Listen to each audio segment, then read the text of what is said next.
আমি আমার মেয়ের সঙ্গে এই বিষয়ে কথা বলেছি। ও সিদ্ধান্ত নেবার জন্য একটু সময় চেয়েছিল। আসলে ওরও ইচ্ছা নেই ভেবে আমি চুপ করেছিলাম। আমি বলার পরে ও আপনাকে ভালো করে লক্ষ্য করেছে। আপনার কাজ করার ধরন, এই সব কিছু দেখেই ওর ভালো লেগেছে। আপনি শুধুমাত্র মাইনের জন্যই নয়, এই কোম্পানি ভালোর জন্য আপনি নিয়মিত কাজ করে চলেছেন, এটাও লক্ষ্য করেছে। শুধু তাই নয়, ব্যক্তিগতভাবেও আপনাকে পছন্দ করেছে।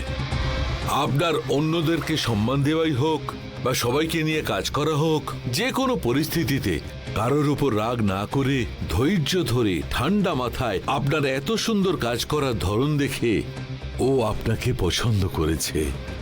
আমি আমার কর্তব্য করছিলাম স্যার, এটা দেখে উনি আমাকে পছন্দ করেছেন জেনে খুবই আশ্চর্য হয়েছি। আপনার মতো একজন ভালো জীবনসঙ্গীও পাবে, এইটাই ও আশা করেছিল। ওর সিদ্ধান্ত শোনার পরে আপনার সঙ্গে কথা বলার জন্য ডেকেছি।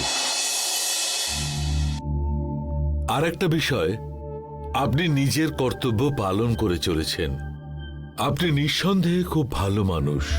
যে ভালো মানুষ হয় সে নিশ্চয়ই তার কাজের ফল পাবে।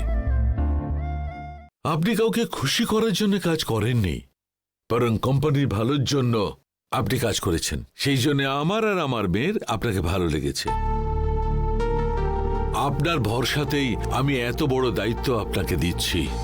সেই সঙ্গে আমার মেয়ের সঙ্গেও আপনার বিয়েটা দিয়ে দিচ্ছি।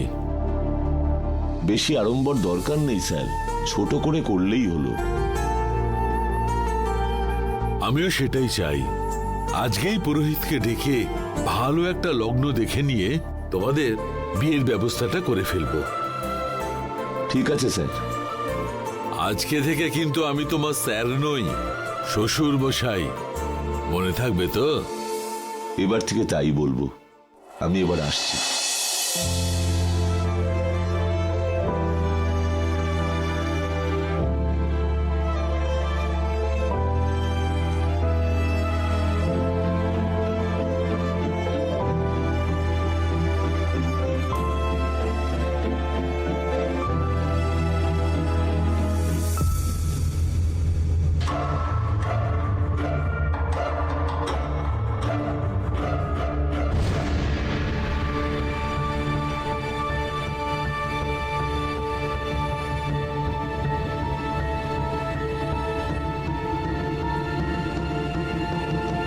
কাজ কেমন চলছে?